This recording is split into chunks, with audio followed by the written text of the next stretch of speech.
Well, Razorback fans, a question's been asked to me many times about the next football coach for Arkansas. Offensive-minded or defensive-minded? It's a good question. So let's talk about it in today's Locked On Razorbacks podcast.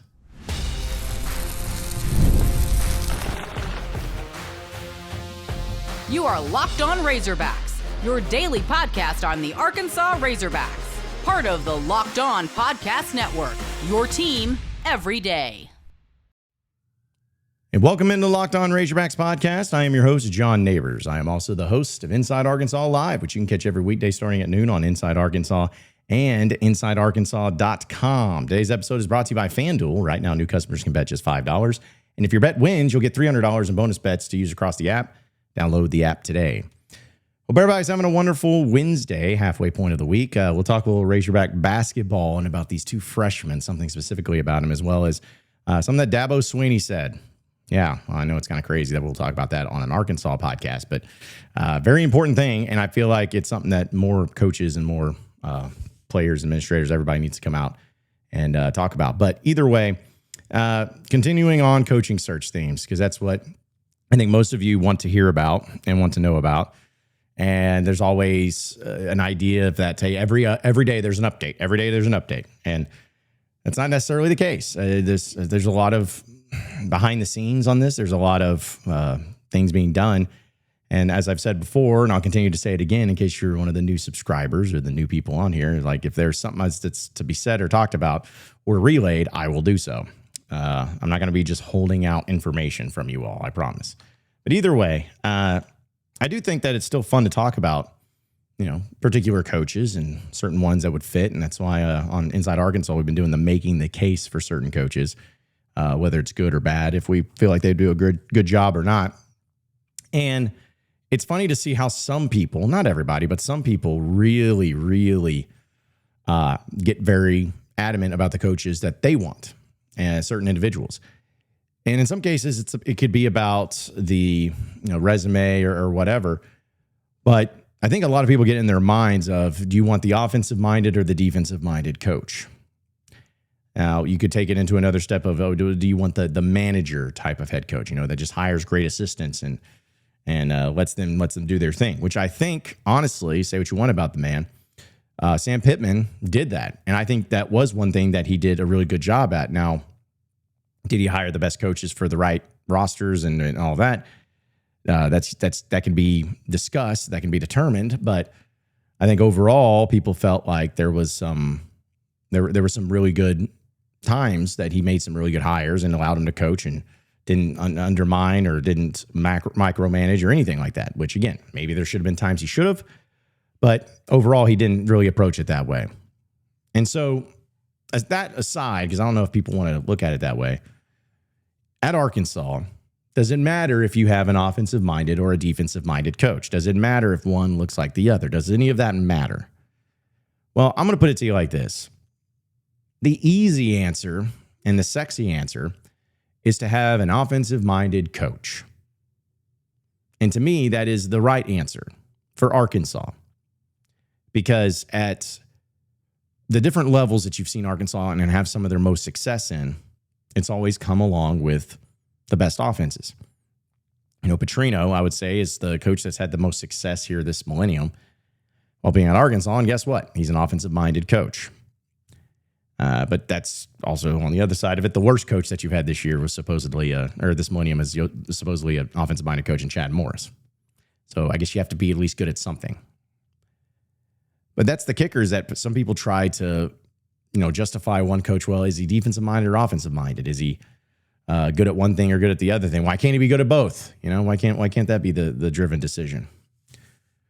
Well, I just believe at Arkansas, if you're going to have one or the other, the offensive mind is usually going to be what can overcome and what can really set apart a team like Arkansas from the other big boys in the conference. Because you are always going to have to assume, rightfully so, that there's going to be a lot more talent across the board when it comes to those other teams, those big teams. I mean, like the Georgias, the LSUs, the Bamas, Texas, those teams. They're going to have more talent. So how do you beat talent? If you don't have the talent to that level, what do? Do you just get lucky? And is that how you're going to look at it? No. But what you can do is you can scheme. You can have an organized setup and an organized system in place that can be able to poke holes into that talent. Because let's be honest, you can be the most talented team, but say if you call the wrong play, or say if there is a little bit of a team weakness there and you have a good enough coach that can exploit it, then that's what's going to work. That's what's going to be your best bet. And in some cases, on top of that, the type of quarterback you would have for that offense can mean a lot, because as we know, having that dual threat quarterback that can beat you with his arm, that can beat you with his legs, that can do so many different things and is really hard to prepare for. It doesn't matter how much talent you have or even the schemes that you're drawing up, because if you're 3rd and 8 and you have the perfect play call set up where your coverage is great because nobody's open, and you got the pass rush coming in and then it's closing in on the quarterback, and you have a linebacker at the spy to just watch the quarterback and what he's going to do, all it's going to take is one step. And that quarterback, not every quarterback, but that type of quarterback has the ability to outrun that linebacker. And suddenly you're going to have to rely on the secondary to try to make a play. Again, you could have the most talent and you can have all of that, but the rest of that may not matter if you have something like that. So to me, it just needs to be about offense. Doesn't mean that the coach you hire has to call the plays and has to be the offensive coordinator, but they have to be offensive driven and understanding that offense is what's going to win at Arkansas. Now, what I'm about to say, this is not me saying that Bobby Petrino needs to be the next head coach of Arkansas. I'm not saying that. I know some of you feel that way still, and that's fine. I'm not going to argue with you on it. I still love Petrino. I really do.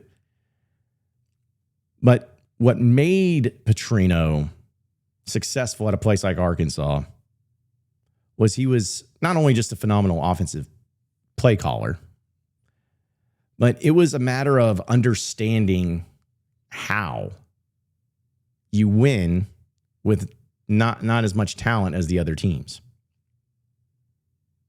You have to be great, elite at something. And that something was speed. Starts there. Think about some of the biggest plays that Arkansas had, or some of the biggest speeds that Arkansas has had over the past 20 or so years. Obviously, Darren McFadden comes to mind. Felix Jones comes to mind. That's really it, besides the Petrino era. I mean, Brett Bielema didn't have really any of those burners that's just going to outrun you everywhere. I mean, Traylon Burks probably was one of them, maybe in the Sam Pittman era. But that was it. So, the Petrino era, though, Joe Adams, he'd outrun everybody. Jarius Wright would outrun everybody. Kobe Hamilton would outrun everybody. Nile Davis would outrun everybody. Dennis Johnson would outrun everybody.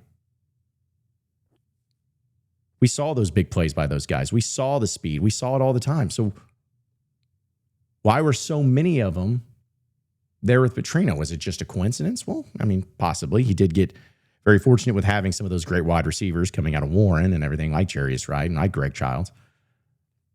But what I would say and argue that it was more of is he understood speed kills. And speed is something that you can't coach, you can't teach, you just got it. And you can be an extremely gifted, fast guy, but not be a highly recruited player, not have that next level talent, not have the NFL caliber. But if you have the speed, Petrino has the confidence and the arrogance enough to be able to say, I can make that guy work just by being fast. I can take care of the rest. I can coach him. I can coach him how to run routes. I can coach him how to catch the ball. I can coach him on how to look for lanes. But the speed is the one thing you can't coach. And when you have that and you can develop it all around you, that's what it turns into. And to me, that is the quintessential way of winning at a place like Arkansas.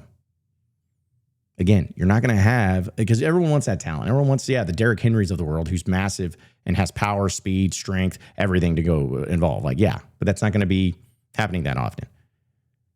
But if you can out-scheme and outrun some of these bigger teams, then Arkansas can be one of those great teams. They can be one of those successful teams. And so they have to be able to find a coach that gets that.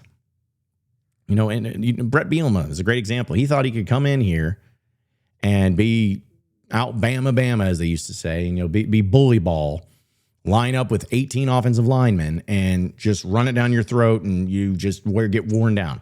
It didn't happen. It didn't happen. Well, was it because Arkansas just didn't have a lot of talent? No, they actually had talent. They actually had some of the best 4-star recruiting type talent in those areas and the type of players that they were. But when you lack speed, when you lack quickness, when you lack the playmaking ability, it's a lot easier to shut you down because it's just the threat of it that makes defenses and everybody get confused and maybe get a little bit defensive and say, hey, we got to step back here a little bit. These guys could hit us with the home run ball. It's like, speaking of, it's like in baseball. It's like if you know that the team in front of you is only going to be hitting singles and they have no ability to hit homers, what are we going to do? You're going to move in the outfield, and obviously you're going to have some good success. But if they can do both, if they have the threat of the big playmaking ability, they're going to stay back. They're going to stay back for those home run balls. And then again, I use Petrino as the example, and some of you are probably saying, well, if you're using Petrino as the example, then why don't you just hire Petrino? If that's what you think is best, then that's fine. And I am a huge fan of Petrino, but it's hard for me to give him the job at this juncture. I'd like to see what it would look like if they did give it to him, and if it ended up being like the last resort and like everybody said no to him that they wanted, then yeah, you could do a lot worse than getting Petrino. I've said that many times, and I've stuck by it. But you got to find somebody that understands how to win at a place like this. Certain coaches have that element. Mike Leach, rest in peace, he was one of those coaches that could figure out a way to win at these smaller places. And I think James Franklin, what he did at Vanderbilt, is definitely one of those coaches. So, offense, defense, which one you want? Give me offense. Give me playmaking ability. Give me speed. Because that's always when it's the most fun and the most successful at a place like Arkansas. I want to talk about some of these freshmen for Razorback basketball on the other side of the break. So stay with us here on the Locked On Razorbacks podcast.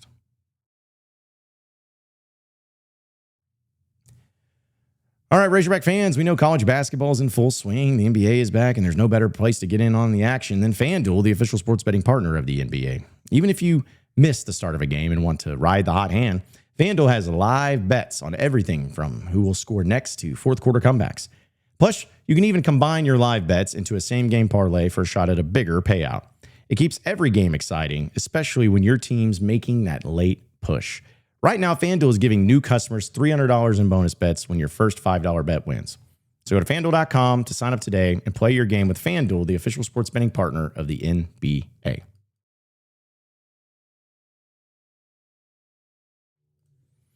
All right, so moving on into the next segment of the Locked On Razorbacks podcast. I know yesterday we talked about the true freshmen, of course, with Razorback basketball, and DARIUS, Acuff, and MALEEK Thomas.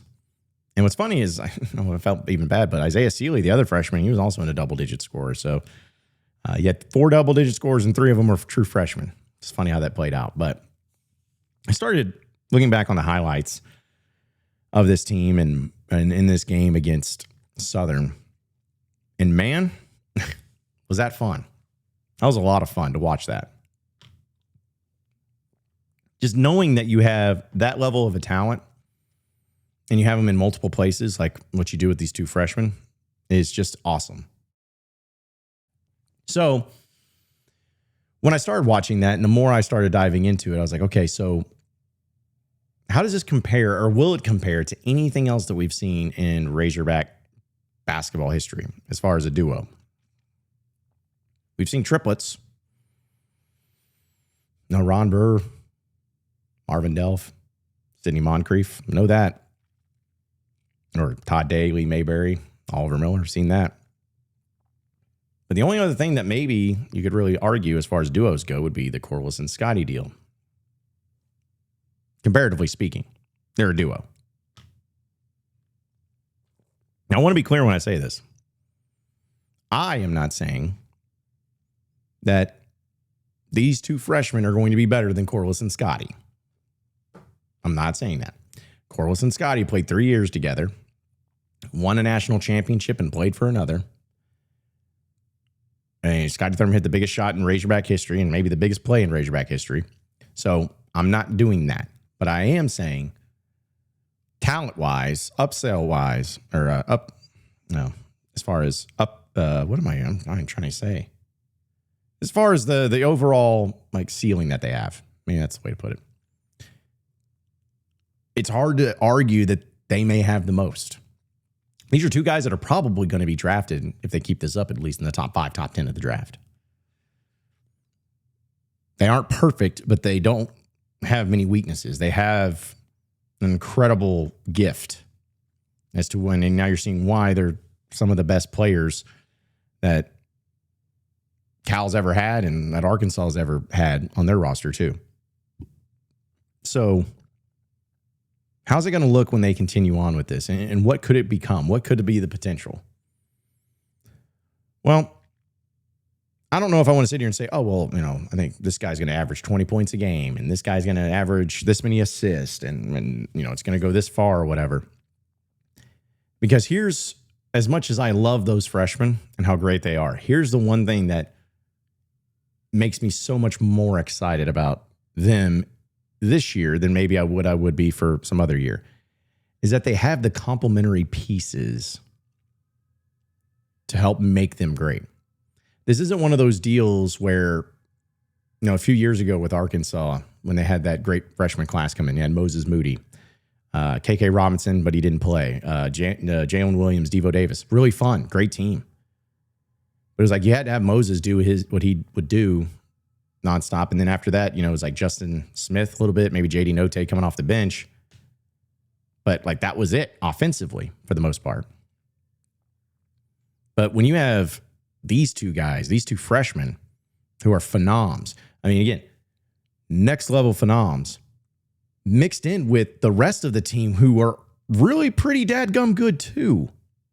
I mean, like KARTER KNOX, I know he didn't play last night, but he's really, really good.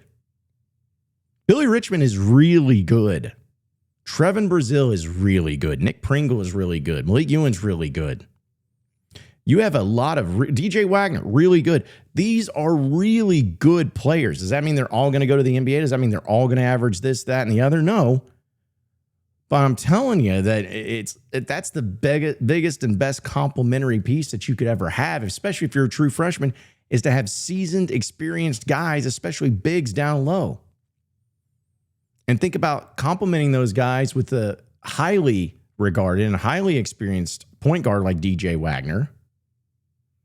And then mixing all of that in with the freak athlete, energy guy that has really worked his game on with Billy Richmond. And don't forget KARTER KNOX, the guy who is an incredible player. The guy that was one of the biggest pieces in Arkansas' success last year. They had 20 points in the NCAA tournament game against Texas Tech. Like, all of those things complementing each other, where you're not having to rely on these freshmen to be like, man, you got to bring it every game. Got to get your 20 points every game. Don't get in foul trouble.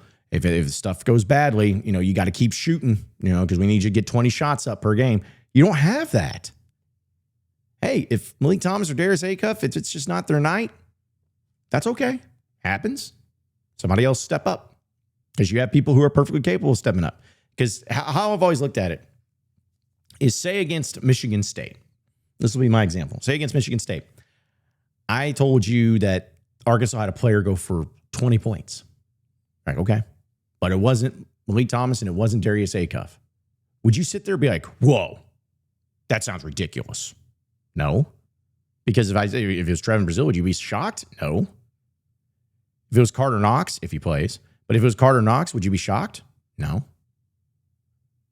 Would you be shocked if it was even a Billy Richmond? Maybe a little bit, but not really. Even DJ Wagner. It wouldn't just be this mind-blowing thing for him to get 20 points against Michigan State on the road. So that's the point. Not saying, because there's only so many shots that can be taken. There's only so many things that can be done. But it's just nice to know that you have options and great complementary pieces to help out this roster and these true freshmen. So they could end up being the greatest duo in Razorback history. They could. The potential's there. But it's not only going to be because of their talent and their gifts. It's going to be because they're on a really great team that they can complement and benefit from, just like it is the other way around. I'm going to bring up DABO Sweeney and his comments on something I'm very passionate about, and I'll explain why. Stay with us here on Locked On Razorbacks podcast.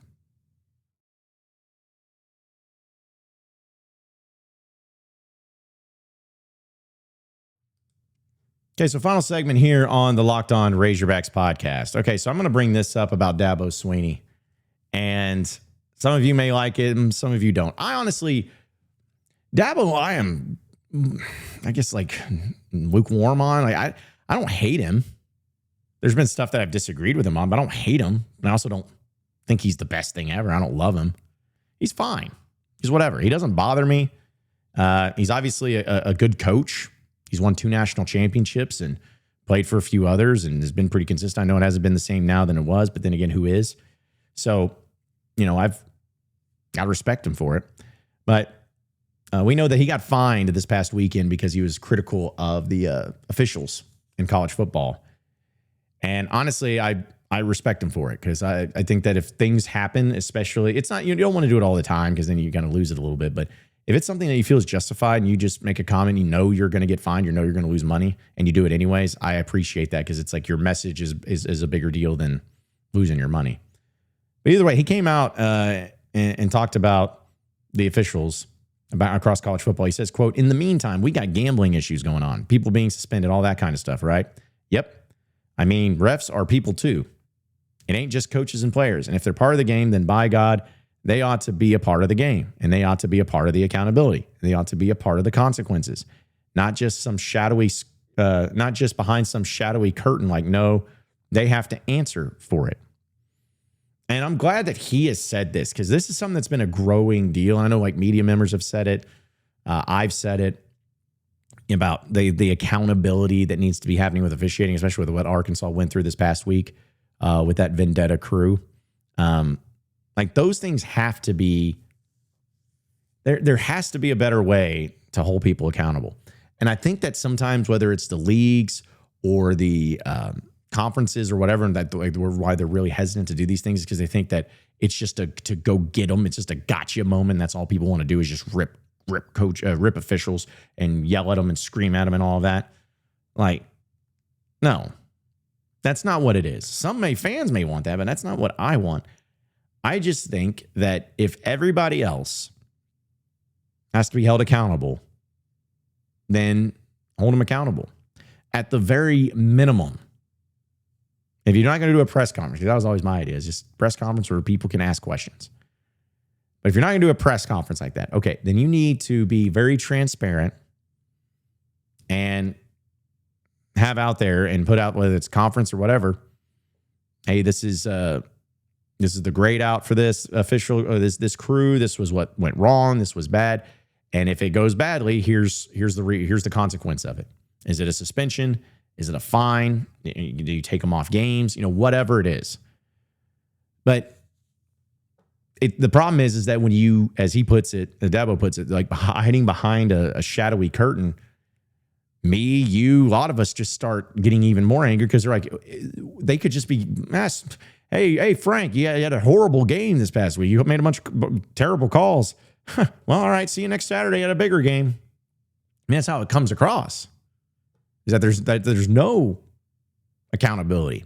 I know some people who do officiating, they're going to say, yes, there is. We do this. Okay, then it needs to be publicly known. Humanize people, because the more you humanize, we all make mistakes. We all do. And we all make mistakes in our job all the time. It happens. Now, we got to learn from the mistakes. We can't have too many mistakes, or else we're probably not going to be employed anymore. But there's nothing wrong with holding people accountable and making people feel human. Coaches have to deal with it. Players have to deal with it. So I think the officials should have to as well. It's a simple Hey, it's not, again, not going and doxing anybody and trying to ruin their business and trying to ruin their lives. It's just, hey, if you're going to be in this business, here's the consequence, and just let people know. So that way they know. And like pissed off Razorback fans, for instance, with what happened against Mississippi State, if the SEC or whoever came out and said, hey, this crew has been suspended or whatever, would that fix the problem? Would that fix every Razorback fan's anger? No. But it'd make them feel at least a little bit better about, there's consequences.